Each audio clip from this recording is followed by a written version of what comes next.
வணக்கம் வணக்கம். நான் வாழும் பூமிக்கு வணக்கம்.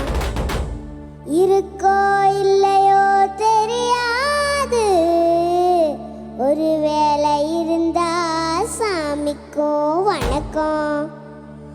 குத்த வச்சு கூத்து பார்க்கும் உங்களுக்கு வணக்கம்.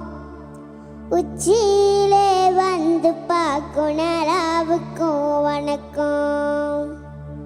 பரம்பரை சொல்லி தந்த பாட்டுக்கும் தான் வணக்கம். நான் பறை கொட்ட தோளு தந்த மாட்டுக்கும் தான் வணக்கம். வணக்கம்